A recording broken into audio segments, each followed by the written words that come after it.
Hi guys, Alpha Flamingo here, and this is going to be a video about why you should play the new Call of Duty Mobile just on anything, because it's actually a really solid game.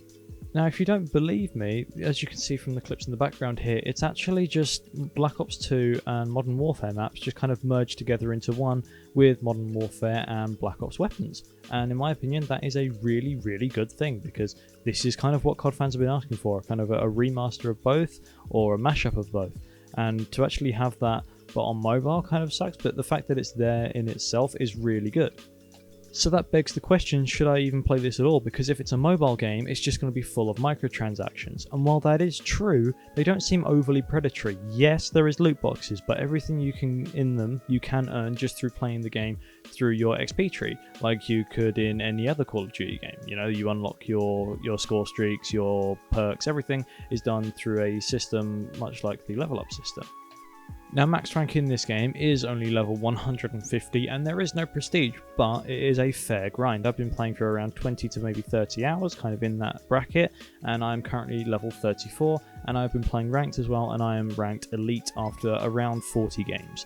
Now, games don't exactly last long. If you're playing TDM, they can last less than 4 to 5 minutes. If you're playing Domination, they can last probably 5 to 7 minutes. And if you're playing Search and Destroy, they can last anywhere up to 10 to 15 minutes, depending on how many rounds you win or lose. And it is quite funny as well that the mobile has a longer version of Search and Destroy than the actual console and PC counterparts. Now, that is something you're actually going to notice a lot with this game, is that matches are very short and very quick, and it is perfect if you're looking for something that you can literally just pick up, play a game or two. If you're on the train, put it down, you can get on with your life. Now, if you're looking for something where you can sit down for 4 or 5 hours, it is certainly doable.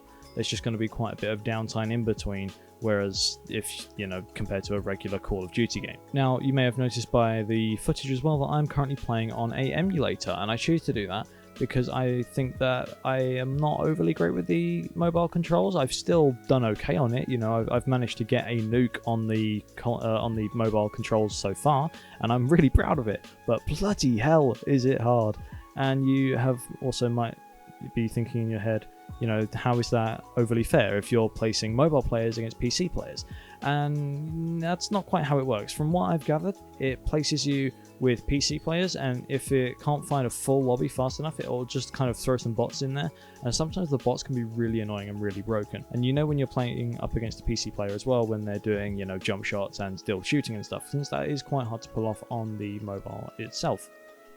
Now, there is actually another measure as well, in the fact that it is quite hard to actually play this game on PC, purely because it's a mobile game and it is quite clunky. Imagine Call of Duty, but everything just feels kind of stiff. It still plays okay and is perfectly playable in my opinion, and I really do enjoy it, but it does just, something's not quite right. The mouse movement feels kind of floaty and everything feels kind of stiff. Sometimes controls don't respond right. If you tap fire a lot, it won't quite respond right.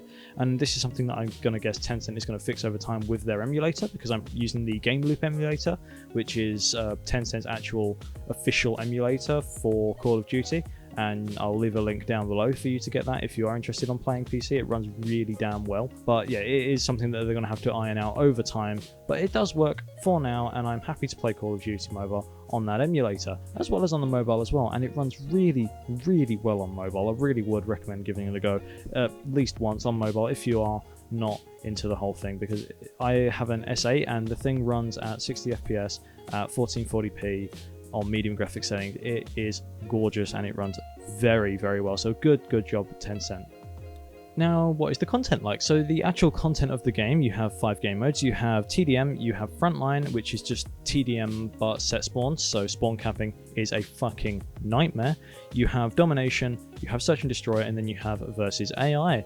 And the rank mode as well, I guess, if you count that, but that is basically just TDM, Domination, and Search and Destroy for that, and you unlock those by leveling up through the ranks. There is also 8 different maps for you to choose from. There is amazing maps such as Crash or Nuketown, or, you know, all the fan favourites, and there's also a few random ones thrown in there that you wasn't going to expect, like Stadium, for example, from Black Ops 1. It is, like, why would it be there? But it is really, really fucking good, and it's a nice surprise, and it's a nice change, because it's not the fan favourite maps, it's a different map. and presumably Tencent is going to be updating this over time as well to add new maps, and it should be a really good stellar COD game. There is also a battle pass system if you're willing to, you know, work for a little bit extra for something, and I think that the battle pass is probably one of the better ways to go in the way of monetization model, purely because it rewards the player for actually playing your game. If you're a free pass member or if you're a paid pass member, you're getting something for playing the game, and I think that's a really important thing that a lot of publishers forget about nowadays, because if you're not rewarding your players for what you're doing, what's the point in playing? Because you're just endlessly grinding for nothing, and that's not good for the players. So I think that the battle pass model is a really good thing, and personally I have bought it, unfortunately, but I'm happy to do that, as I'm happy to put some money towards Tencent for once, because I'm genuinely enjoying it and I've put a lot of time into it. I also want to give this game merit because it actually has really good audio, apart from the menu music, which is just distorted and horrible, but it does actually have really good music and game and audio. You know, you can tell where things are, the directional audio is fine, the guns sound meaty, you can hear footsteps, and nothing feels too overblown or anything. It's a really good middle ground, and I think that this could actually be a really good esport. You know, like for the mobile scene, this could be a really good esport, and I think that this is the way to go over PUBG Mobile. There is also a Battle Royale mode for anyone that cares. I am not overly into it, and I didn't record any footage for it because I really don't care about the Battle Pass. It just is not my thing at all, and I do apologise, but I have played it, and it's just Blackout, but it's lacking some stuff. I don't know, it's not my cup of tea anymore. I think I'm over the Battle Royale craze. So in conclusion, that begs the question, does this stand up as a standalone Call of Duty game? And personally, I think, yeah. It's free, and it's a really bloody good free experience. You have a multitude of guns, a good selection of maps with content updates adding more. You have really good graphics, a stellar frame rate, the ability to talk in game over a voice over IP that works really damn well. You can play it on the go, and the monetization doesn't feel overly overbearing. You know, I'm not having to put all my money into the game. I think that this is a great direction for Call of Duty, and I hope that it, is, suitable for the game and brings it forward. And so everyone, thank you for watching today's video. If you have enjoyed the video, remember to hit that like button. Remember to hit the subscribe button as well if you really have enjoyed the video. I'm back now as well. I'm going to give this a go because I bought Premiere and the whole cloud suite because I'm at university now, so I thought I might as well use it and get some proper use out of it while I can. If I'm purchasing it and buying it, it gives me some proper motivation to make videos, and I will see you guys in the next one. Ciao.